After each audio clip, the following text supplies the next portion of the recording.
Bismillahirrahmanirrahim. Assalamualaikum warahmatullahi wabarakatuh.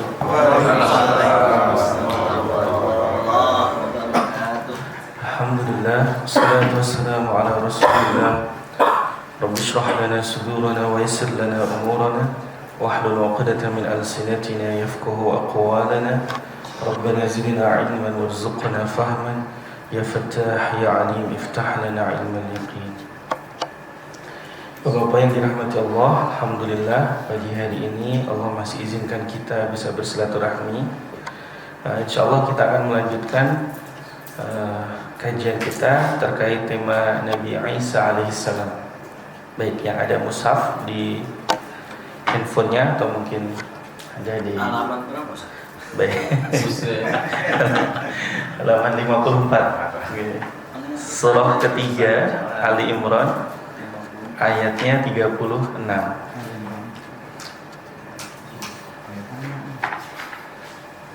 Ya, keluarga Pak Imran ayatnya 36.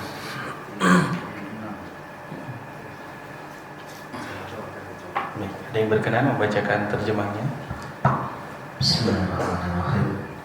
Maka ketika melahirkannya, dia berkata, "Ya Tuhanku, aku telah melahirkan anak perempuan, padahal Allah lebih tahu apa yang dia lahirkan. Dan laki-laki tidak sama dengan perempuan.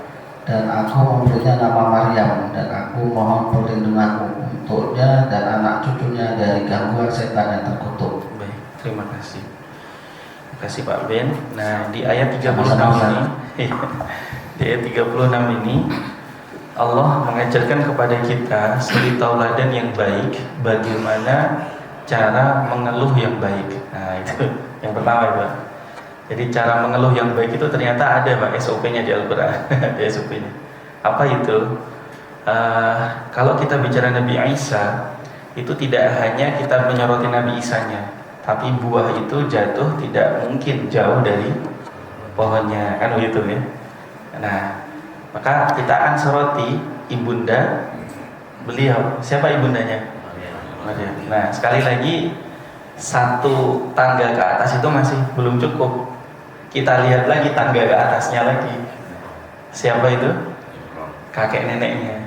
Kakek neneknya yang kita kenal namanya Pak Imran, namanya Bu Hanna. Bu Hanna. Makanya anak saya yang keempat ya Felis itu namanya Hanna. Ini terinspirasi dari kisah ini, Hanna. Jadi Hanna itu, Bapak yang dirahmati Allah, saat itu belum ada USG, ya kan? Belum ada USG, jadi belum tahu janinnya ini laki-laki atau perempuan. Dan di riwayat yang kami baca itu termasuk lama juga dikaruniai anak, gitu. Pak Imran sama Bu Hanna. Dan Pak Imran ini taruhlah kalau hari ini adalah ketuanya para ulama. Jadi saat itu saking solehnya beliau, orang mau kurban itu harus konfirmasi dulu ke beliau. Masya Allah. Untuk kurban, bayangkan kalau hari ini kan MUI nih, so kan Pak Firman membuka warung bakso, nah, harus ada standar halalnya dari MUI kira-kira. Nah dulu untuk umat ingin berkurban hewan kurban itu ternyata harus konfirmasi dulu kepada seorang alim ulama yang kita kenal dengan Pak Imran. Jadi memang track recordnya ini sudah ibunya soleha, neneknya soleha, dan kakeknya juga soleh. Nah singkat cerita, ketika kemudian sudah mulai hamil, yang dilakukan Bunda Hana itu apa Pak? Bernazar. Apa itu nazar? Apa Pak Beni nazar itu? Itu punya keinginan kalau tercapai saya bernazar. Iya, kalau saya jadi presiden nanti, wah, kan sekarang banyak itu ya, yang bernazar banyak gitu. Nah ini menarik, saya pernah dulu ada pelajaran yang berharga, saya nggak sebut nama beliau ya, untuk apa namanya, insya Allah menjaga keikhlasan beliau. Itu ada dua jamaah yang sama-sama ingin infak ke kami rumah Quran. Yang pertama datang, Ustadz saya punya hajat. Oh iya Bu, apa yang bisa saya bantu? Nanti kalau ruko saya laku 10%-nya akan kami infakkan ke rumah Quran. Gitu. Waduh, memang rukonya nominal berapa Bu? Saya agak nanya-nanya sedikit. Kok 10%-nya ini? Saya bilang gitu. Ya lumayan lah 10 M. Wah lumayan nih 1 M berarti kan. Wah iya. Insya Allah kita doakan. Sebulan berlalu, setahun berlalu, ketemu lagi sama itu ibu. Ibu apa kabar? Udah laku Bu rukonya? Saya tanya gitu. Ternyata belum laku. Nah, akhirnya apa? Karena tadi ada syarat dan ketentuan, kalau laku baru infak. Kalau laku baru infak. Nah, sementara satu lagi beda. Baru mau ada hajat proyek misalkan, beliau tiba-tiba sudah kasih DP dulu. Ustadz, saya mau infak. Tolong doakan nanti proyek saya ini hasil. Saya sampaikan, loh Bapak kan proyeknya belum tentu jatuh di Bapak, belum tentu tendernya Bapak yang menang misalkan itu. Tidak apa-apa Ustadz. Karena nanti kalau nunggu tender saya menang kemudian baru infak, jatuhnya adalah syarat dan ketentuan, kan begitu. Artinya kalau nggak laku kayak ibu tadi, tidak jadi infak, gitu. Jadi ini Bapak mengajarkan kepada saya masalah nanti goal atau nggak goal, berhasil atau nggak berhasil, yang penting saya infak. Beda ya Pak ya? Beda. Nah itu. Jadi kalau Pak Beni sama istri jangan syarat dan ketentuan. Ya, kalau tanggal tua terus kopi sudah habis, gitu, perbelanjaan sudah habis. Lah ini bisa-bisa Pak Beni nginep itikaf di masjid terus. Pak Beni kok itikaf di masjid terus? Iya. Nah, ini tidak boleh seperti itu. Jadi kita berusaha tidak menggunakan syarat dan ketentuan, karena Allah pun juga memberi kepada kita itu nggak hitung-hitungan gitu Pak. Bapak yang sholat 5 waktu di masjid dikasih rezeki Pak? Kasih ya? Bapak punya teman yang nggak pernah sholat, kasih rezeki Pak? Lebih banyak.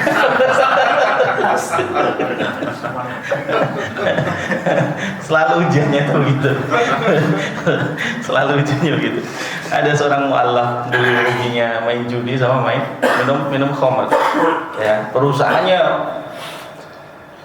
maju besar. Tapi ketika kemudian masuk Islam, ternyata usahanya agak menurun, Pak. Dia tanya sama guru yang mengislamkan beliau, ya Syekh, kenapa saya dulu sebelum masuk Islam kaya raya, masuk Islam tambah miskin? Dia bilang gitu. Akhirnya Syekhnya tadi tanya, dulu sebelum ada masuk Islam ada hobinya apa? Oh ya saya minum wine. Wine saya ini nggak kira-kira harganya yang mahal, yang ditanam sampai berapa puluh tahun itu Pak. Wah gitu kan. Terus saya hobi judi, sekali berjudi itu bisa berapa M habis itu. Nah sekarang Anda masuk Islam perlu dua itu enggak? Sudah enggak perlu, kata mu'alafnya tadi. Berarti enggak perlu modal kan buat kesana gitu kan? Enggak perlu sih, ya sudah. Jadi terkadang kelebihan yang kita punya itu justru bisa menjadi ujian. Saya dulu pernah mendefinisikan sebuah quotes, apa yang kita sebut kurang dalam diri kita itu justru itu kelebihan kita kalau kita mensyukurinya. Dan apa yang menjadi kelebihan dari kita itu justru menjadi kekurangan kita kalau kita tidak pandai menyikapinya. Ya kan? Coba kalau misalkan Pak Edi dikasih kegantengan kayak Verrell Bramastya, wah, nggak ada taklim subuh begini, nggak ada. Paling habis syuting sampai subuh, wah, tidur habis itu, misalkan. Gitu. Jadi kita memahaminya santai saja. Dikasih lebih itu anugerah, dikasih kurang itu juga anugerah. Kalau ada perempuan kok cantik banget, itu cobaan cenderung untuk apa namanya membuka aurat lebih banyak nggak Pak daripada yang jelek? Iya, karena setannya kan bilang rambut kamu bagus, jangan biarkan dia tertutup, biarkan orang lain melihat keindahan rambut, rejoice pentin. Gitu ya. Tapi kalau yang mohon maaf perempuan yang kurang cakep, udah ditutup aja, nggak ada yang minat itu, nggak ada yang minat. Nah, jadi terkadang jadi orang yang tidak ganteng atau tidak cantik itu justru itu anugerah, karena Allah jaga dari perbuatan yang Allah tidak ridhoi. Baik, kita lanjut cerita tadi. Nah, kita kembali ke kisah yang dua orang yang infak tadi, Pak, antara yang bernazar di awal sama yang kemudian akan dilaksanakan kalau memang di akhir. Nah, Bunda Hana ini termasuk yang di awal. Mari kita lihat sekali lagi. Boleh berkenan Pak Beni? Ayat juga Ustaz. Oh, ayat sebelumnya berarti 35. Maaf, 35-nya. Bismillahirrahmanirrahim. Ingatlah ketika istri Imran berkata, ya Tuhanku, sesungguhnya aku bernazar kepadamu, apa janin yang dalam kandunganku kelak menjadi hamba yang mengabdi kepadamu, maka terimalah nazar itu dariku. Sungguh engkaulah yang maha mendengar, maha mengetahui. Loh, bayangkan, belum ada USG Pak. Saat itu sudah nazar, ya Rob, janin yang ada dalam kandungan kami ini nanti akan kami wakafkan menjadi pelayan Baitul Maqdis. Dan saat itu namanya pelayan itu ya laki-laki gitu loh. Jadi sebenarnya pinter ini Bunda Hana ini, doa yang sebenarnya ada keinginan lain yang menunggangi gitu. Kalau ibarat politik ini ditunggangi kira-kira gitu. Ada kepentingan lain ini Pak, gitu loh. Ya, sama kayak misalkan saya bilang ke Pak Edi ini sebenarnya kalau setiap pengajian terus habis itu ada nasi uduk ini bagus. Saya bilang gitu. Itu sebenarnya antara saya itu memotivasi masalah itu atau ada kepentingan pribadi saya. Karena nasi uduk di sini enak, misalkan gitu. itu ada karena ya kalau ya Allah nego, ini kan nego nih, munajatnya nego. Ya Rob, kalau nanti lahir saya wakafkan putra saya ini menjadi pelayan Baitul Maqdis. Berarti secara tidak langsung pengen punya anak laki-laki. Kan begitu ya? Saya itu Pak, istri hamil pertama saya siapkan nama laki-laki. Istri hamil kedua siapkan nama laki-laki lagi. Istri hamil ketiga siapkan lagi nama laki-laki. Sampai keempat sudah saya hasbunallah. Dari dulu menyiapkan, bahkan sudah nyiapin akikah ini buat 2 ekor kambing sudah saya tabung segala macam. Tapi Allah berkehendak lain. Ya sudah, tidak masalah. Kita hadapi dengan senyuman dan syukur, kira-kira gitu. Tapi betapa doa itu. Yang kelima, bukan buka cabang loh. Seorang istri saya itu orang fisika, jadi jago berargumentasi. Anak laki-laki atau perempuan itu menurut ilmu sains itu bukan di perempuan, tapi di laki-lakinya, di spermanya gitu kan. Oh gitu. Langsung diam saya. Iya, meskipun ya kalau saya pakai ilmu tafsir saya ya semua qadarullah, masyaallah fa'ala. Ya artinya buka cabang itu sebuah imajinasi yang sulit terlaksana. Ya, tapi nggak apa-apa ya, di dunia di akhirat insya Allah bisa. Ya. Jadi Bunda Hana tadi itu. Tapi kemudian betapa doa ini ternyata tidak Allah sia-siakan, Pak. Tidak Allah sia-siakan. Tidak jatuh di anak, bisa jatuh di. Nah itu yang harus kita garis bawahi. Ya, jadi kalau misalkan kita punya doa itu, masya Allah, jangan berhenti hanya di satu, tapi terus menerus. Kita tahu doanya Nabi Ibrahim sampai diijabah ke Nabi Muhammad itu berapa generasi? Wah, itu jauh sekali tuh. Nabi Ibrahim punya anak Nabi Ismail, menikah dengan pribumi sana, terus kemudian saat itu tidak baik, cerai ya kan? Kata Nabi Ibrahim, tolong sampaikan ke suami Anda, nanti kalau pulang suruh ganti pintu rumahnya. Nggak bagus gitu, akhirnya dicerai gitu kan, terus karena nggak suka bersyukur istrinya, terus sampai ke Nabi Muhammad Sallallahu Alaihi Wasallam. Setelah mengapa Nabi Muhammad itu ketika ditanya, beliau menjawab, Ana da'watu Ibrahim, saya ini berkat doanya Nabi Ibrahim. Makanya kalau kita melihat Pak, dialog yang terjadi di Sidratul Muntaha itu kan merinding sekali. Bapak yang biasa, bukan bapak yang biasa, yang sehari-harinya sholat, kalau tahiyat Pak, bacanya apa? At-tahiyatul, ada 2 versi nih kan, At-tahiyatu lillah, ada yang begitu. Ada yang at-tahiyatul mubarakatus shalawatut thayyibatu lillah. Apa artinya itu? At-tahiyat. Apa itu artinya at-tahiyat? Ya. Tahiyah. Tahiyah. Ini kan kita sering sholat nggak tahu anaknya. Oh, saya tanya sholat aja apa artinya belum tentu tahu. biasanya begitu Pak. Kemarin ada anak SMP nanya ke saya, Ustaz, saya tidak perlu sholat lagi. Kenapa nak? Apa itu? Kehabisin waktu katanya gitu. Karena tak tanya balik, sholat itu apa? Apa ya? Duh, lah ya, saya bilang, baru nanya sholat aja belum tentu tahu tuh artinya sholat. Baik, at-tahiyyat itu adalah semacam ucapan tahniah, ucapan apa namanya, apresiasi.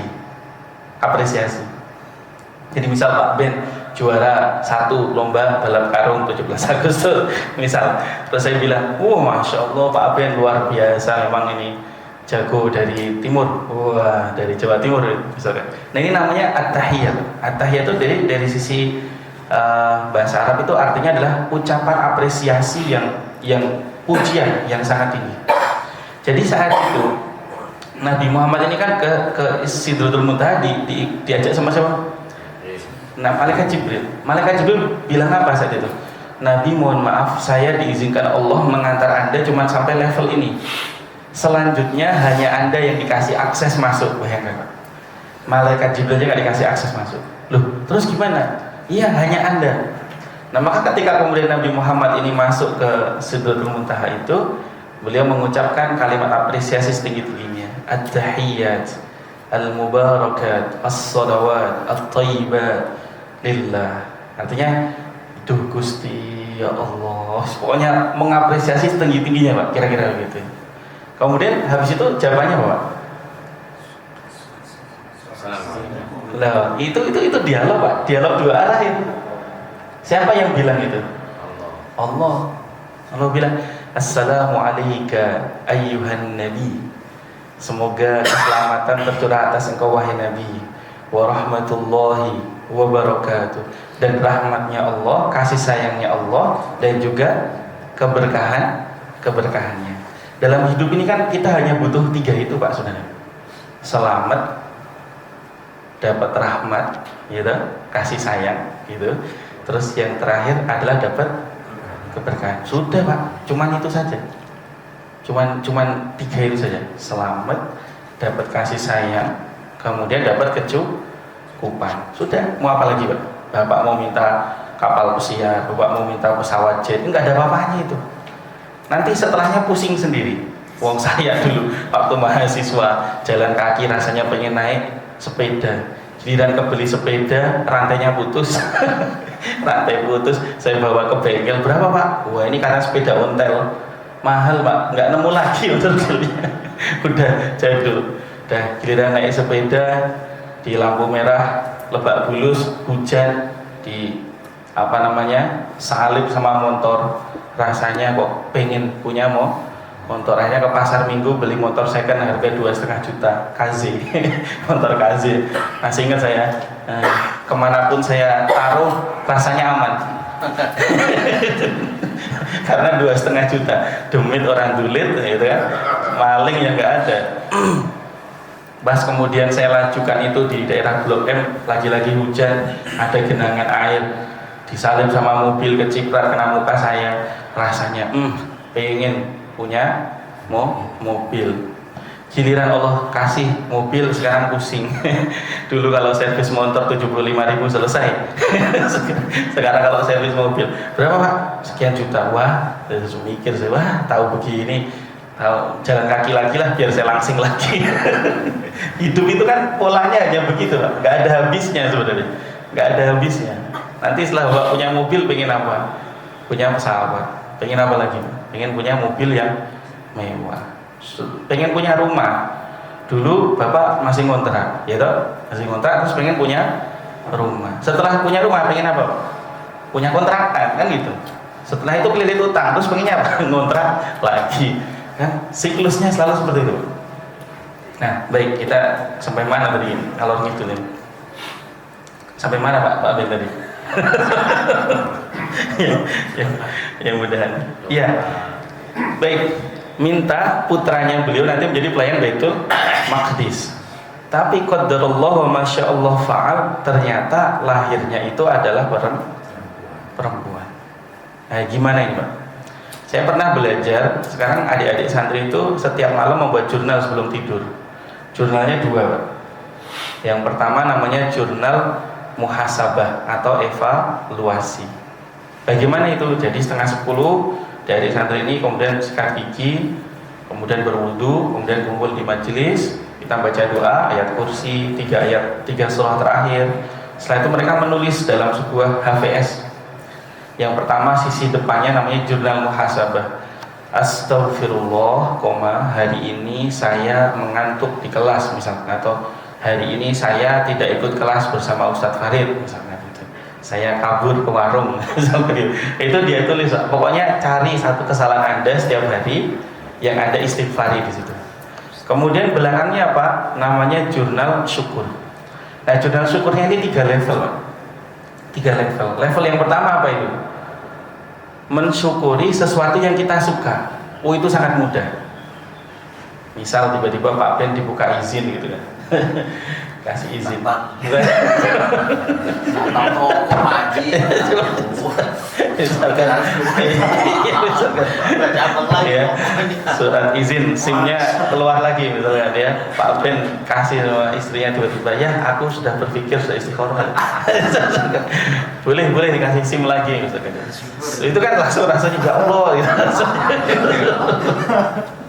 Rasanya itu syukur level paling basic gitu, Pak. Mensyukuri sesuatu yang memang kitanya suka. Nah, itu waktu itu anak-anak saya minta 1 minggu itu aja. Dengan kalimat bukan astagfirullah tapi alhamdulillah hari ini saya bisa tidur nyenyak. Pokoknya anak santri itu kalau nggak tidur makan, main bola. Udah itu kesukaan bagiannya cuma itu aja. Betulan anak-anak nggak dikasih handphone. Jadi ya kalau nggak tidur makan futsal. Itu mereka seperti itu kira-kira. Ya, oke lah.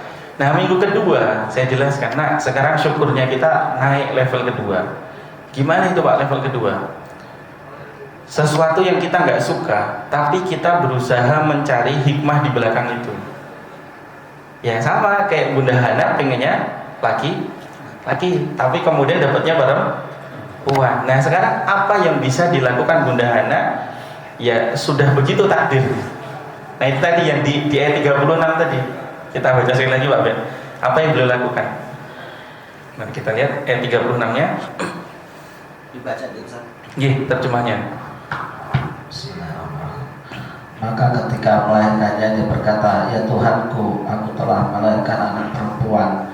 Padahal Allah lebih tahu apa yang dia lahirkan. Dan laki-laki tidak sama dengan perempuan. Dan aku memberinya nama Maryam. Dan aku mohon perlindunganmu untuknya dan anak cucunya dari gangguan setan yang terkutuk. Nah, mari kita lihat, Pak. Tadi saya singgung di awal bagaimana cara mengeluh yang baik, kan gitu ya. Kita lihat redaksinya. Falamma wada'atha, ingatlah pada hari ketika, oh salah ini ya saya. Bentar. 36. Maka ketika melahirkannya, dia berkata, ya Tuhanku, aku telah melahirkan anak perempuan. Jadi sampai di situ, Pak, kalimatnya, tanda petiknya sampai di situ. Saya ulang, jadi mengeluh yang baik itu ternyata boleh menyampaikan faktanya saja, nggak usah sehingga jadi kalau begitu, kalau tahu begini, meskipun itu nggak usah. Saya ulang sekali lagi. Jadi cara mengeluh yang baik, sampaikan faktanya saja. Ya Tuhan, aku telah melahirkan anak perempuan.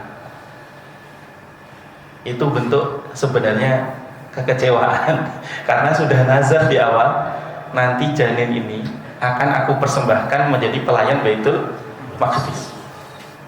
Tapi kemudian lahirnya adalah perempuan. Harusnya kalau versi kita, Pak, pripun, Pak? Walah ya Allah, wis aku wis nazar kaya ngono bentuke, kok lahire laki-laki, lahir perempuan, ya wis gak iso dadi pelayan Baitul Maqdis. Kan bahasa kita begitu, selalu begitu. Jadi kalau misal nih bapak-bapak kerja seharian dari pagi sampai pagi lagi, Pak. Pagi ketemu malam misalnya. Terus kemudian kok dapatnya, mohon maaf, qadarullah hari itu hanya taruhlah 15.000. Istri yang banyak kan bilang apa ya? Enggak ada ibu-ibu nih Mas. Istri yang banyak kan bilang apa? Kalau sesuai tuntunan ini,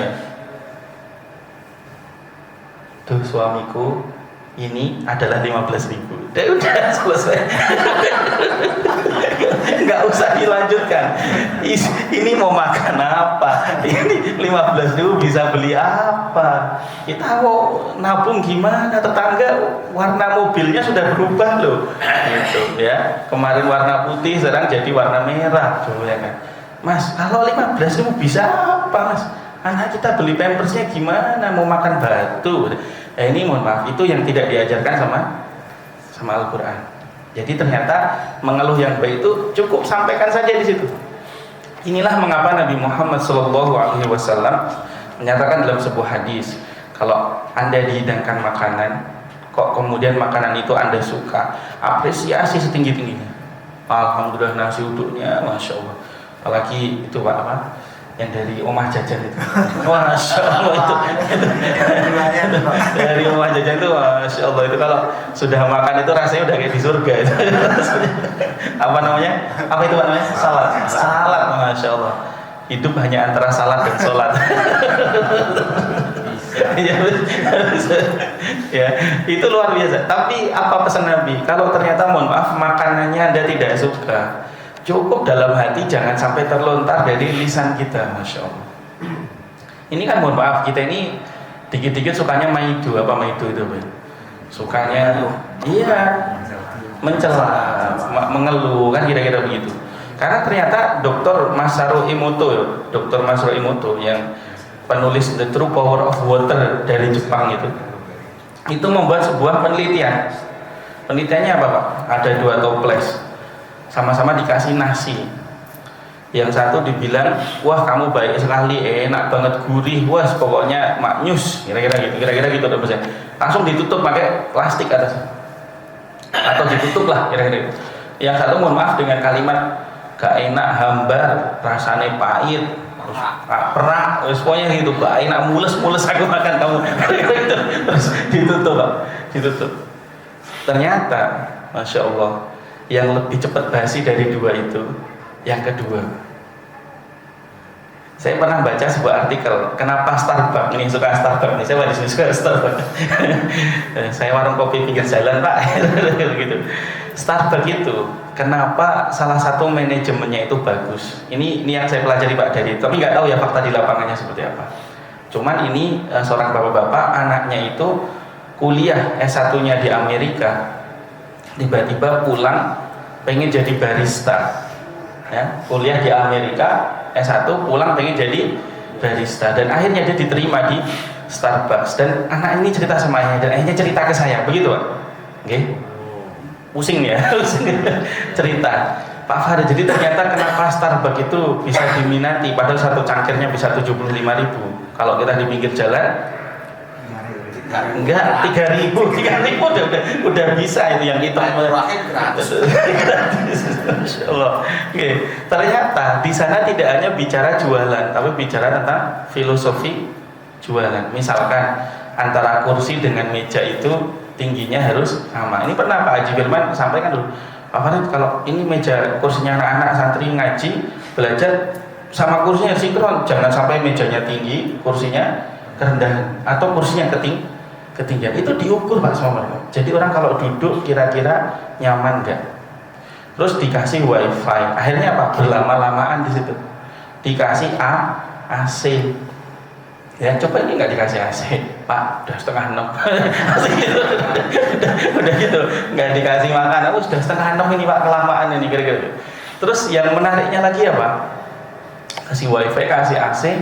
Nah ini kita bicara manajemen karyawannya. Jadi dia bilang, Pak, di sana itu aku pengalaman kerja hari pertama nggak sengaja menumpahkan gelas yang itu isinya kopi pesanan konsumen, dan itu jatuh pecah. Ternyata apa kata manajernya di situ?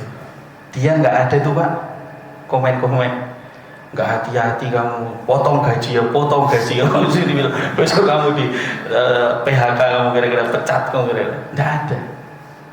Oh pecah ya, ayo kita langsung kita bereskan, segera buat lagi, segera kasih ke konsumen sambil senyum. Jadi dia bilang, meskipun papa gaji aku kerja di mana dengan gaji puluhan juta atau ratusan juta, tapi aku nggak dapat manajer yang seperti itu paling 2 hari aku langsung resign. Gitu. Dia bilang gitu kan. Jadi dan ternyata ketika suatu hari saya tanya ke manajer, kenapa bapak nggak marahin saya pak? SOP-nya begitu katanya. SOP-nya begitu. Masya Allah. Saya ini terkadang sering istighfar. Santri gimana gitu langsung intonasinya tinggi gitu. Tadinya mat tobi jadi mat lazim.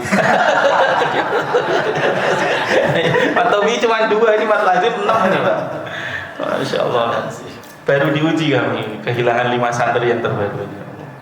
Jam 10 malam kita sudah absen, terus kemudian kita baca doa, kita tutup gerbang, kita kunci, kita ada CCTV sampai 8 loh pak.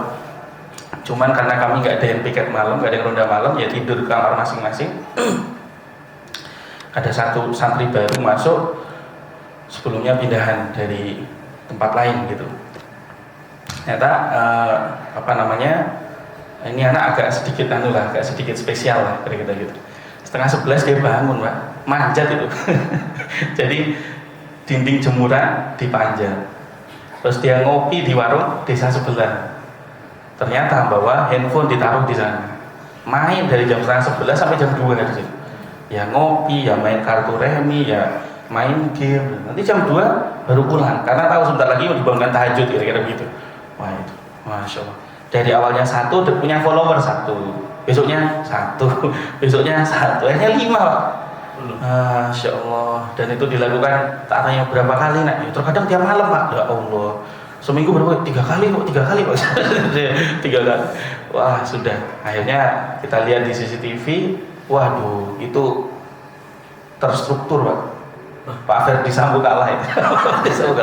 Jadi mereka pakai kaos serba hitam. Saya lihat di sini, oh gitu kan ada di sini pak, semua kelihatan kan gitu. Jadi yang satu dia berperan sebagai mematikan lampu. Siap, itu kode gitu kan. Tek, keluar itu, terus tek, keluar. Terus dibagi itu berlima, itu ada yang keluarnya pintu sebelah barat, ada yang pintu sebelah timur. Masya Allah. Terus gimana caranya balik biar nggak ketahuan, karena digembok, ternyata kunci serepnya dia pegang. Lah Allah, ya kunci serep gembok itu pak kan dipegang sama keamanan, bagian keamanan santri. Ternyata dia duplikat atau serepnya itu dia pegang 1. Terus dia ada titik yang nggak terkena sama CCTV, dia nunduk di situ. Ada tiang semut berdiri di belakang tiang pak. Wah saya bilang, ya Allah, saya bilang ini luar biasa, ini jadi ninja warrior.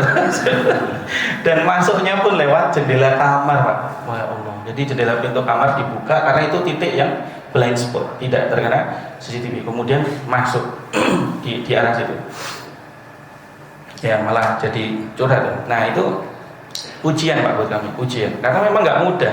Nabi kan pesen gitu, la taghdab walakal jannah, jangan pernah marah, surga garansinya.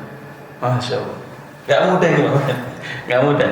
Saya sampai hari ini masih terlatih. Pokoknya dulu saya mengira jadi pengasuh pesantren itu enak gitu, ya mau minum nak kopi, nak teh gitu kan, suruh sana. Sekarang pak hampir tiap minggu kalau nggak asam lambung naik, sariawan. Itu. Dan ternyata saya tanya teman-teman yang jadi pengasuh juga begitu. Loh saya lihat kalau sebulan kok nggak sariawan itu rekor itu katanya.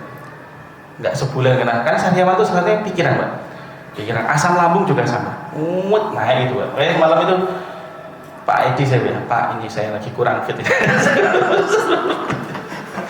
Jadi Allah menguji kita pak dengan berbeda-beda. Bapak di luar ya mungkin nggak ada titipan amanah santri, mungkin kasusnya beda, ngadepin RI 1 ya kan, ngadepin ibu misalkan gitu, ngadepin anak kan gitu, ngadepin tetangga kira-kira gitu. Saya ini Allah bikin di situ pak ujiannya. Jadi dulu saya gambarkan, wah anak pesantren ngafal Quran pasti mulia gitu kan, anaknya soleh-soleh kira-kira begitu.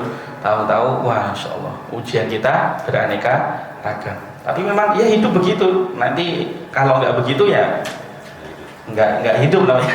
Hidup namanya. Oke, baik, kita kembali lagi, masih ada waktu lagi. Nah, ternyata saya ulang, cara mengeluh yang baik hanya sampai di situ. Nabi sekali lagi berpesan tadi, kalau nggak suka sama makanan atau minuman, jangan sampai itu terlontar lewat lisan. Inilah mengapa bapak yang dirahmati Allah, kalau ada seseorang itu sudah berniat, mohon maaf, tidak baik, ya, selama niat itu belum dilontarkan di lisan, ya, diucapkan di lisan dan belum diamalkan, itu Allah masih minta malaikat itu tidak catat itu sebagai kejahatan. Beda dengan niat baik. Niat baik, misal Pak Edi mau niat ini masjid mau saya bikin 5 lantai misalnya. Baru niat saja itu sudah Rokib Atid catat itu, catat. Masalah nanti jadi nggak berhasil urusan belakangan. Yang penting nih sudah ada niat. Bapak-bapak pengen, Pak Farid saya pengen hafal Quran misalkan, itu sudah Allah perintahkan sebagai kebaikan. Tapi kalau keburukan itu selama belum tersampaikan, selama itu belum dilakukan, dan selama itu masih di dalam lisan, di dalam hati, maka Allah larang malaikat untuk mencatatnya sebagai keburukan. Nah, baik. Jadi ini cara mengeluh yang baik. Berikutnya apa? Padahal Allah lebih tahu apa yang dia lahirkan, dan laki-laki tidak sama dengan perempuan. Tapi ini bukan kalimatnya Bunda Hana. Nah, jadi ini hanya keterusan ayatnya saja. Jadi ketika Bunda Hana mengeluh, ya Allah, aku telah melahirkan anak perempuan. Nah, kemudian ada penjelasan, padahal Allah lebih tahu apa yang dilahirkan, karena mengadu kepada zat yang Maha Pencipta. Itulah mengapa beberapa orang-orang yang kemudian di levelnya itu sudah tinggi, itu malu untuk meminta kepada Allah. Misalkan Nabi Nuh kan Pak, Nabi Nuh kan pernah berdoa, ya Allah, janjimu memang benar, yaitu akan menenggelamkan semua orang-orang yang kafir di muka bumi ini. Tapi ya Allah, Kan'an ini adalah darah daging saya, dan engkau adalah hakim yang paling bijaksana. Ini diabadikan nih Pak di juz 12 Pak. Apa jawabannya Allah itu? Qala innahu laysa min ahlik, innahu amalun ghairu shalih. Wahai Nuh, ketahuilah dia bukan lagi keluargamu. Masya Allah. Makanya ini dulu kalau ada yang DIITI itu, kalau di brainwash kan dulu Pak, kalau ayah ibunya nggak mau ikut aliran ini, berarti dia sudah bukan keluarga Anda lagi. Ini pakai ayatnya ini. Hati-hati nih ayat ini, hati-hati. Kalau tidak pas konteksnya bisa sesat ini. Bisa menyebabkan suami istri bisa cerai, anak sama ibu bisa durhaka dan seterusnya. Tapi Allah menjelaskan di situ, wahai Nuh, dia bukan lagi keluargamu. Innahu laysa min ahlik, innahu amalun ghairu shalih. Dia adalah amal yang tidak saleh. Fala tas'alni ma laysa laka bi'ilm. Maka janganlah engkau meminta kepadaku sesuatu yang engkau tidak tahu ilmunya, karena engkau akan menjadi orang yang tidak smart. Itu ayatnya begitu. Fatakuna minal jahilin, karena kamu nanti akan menjadi orang-orang yang jahil. Kira-kira di situ Nabi Nuh kemudian taubat. Ya Allah, saya berlindung kepada engkau dari meminta sesuatu yang saya tidak punya hakikatnya. Hati-hati, ada jamaah umroh dari Madura, ya Allah, di depan Multazam minta Ferrari.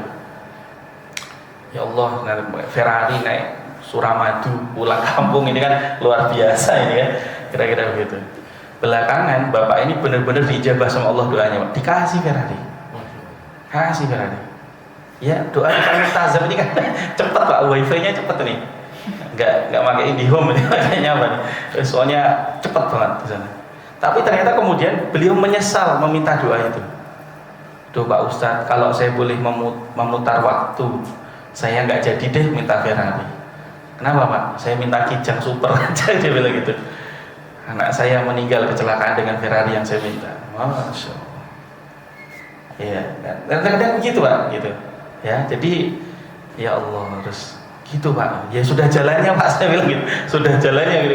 Iya, tapi kalau saya boleh memutar waktu, mungkin saya nggak akan minta sesuatu yang saya tidak punya hakikatnya. Ya, baik, karena sudah jam segini, kayaknya sudah mulai mau sepeda-sepedaan dan yang seterusnya. Saya cukupkan di sini saja, Bapak-bapak yang dirahmati Allah. Jadi tema pagi ini adalah tentang kisah Nabi Isa, tapi kita melihat ibundanya dan neneknya tentang figur yang teladan yang baik, tentang bagaimana cara mengeluh yang baik. Terima kasih banyak. Subhanakallahumma wa bihamdika, asyhadu an la ilaha illa anta, astaghfiruka wa atubu ilaik. Assalamualaikum warahmatullahi wabarakatuh. Waalaikumsalam warahmatullahi wabarakatuh.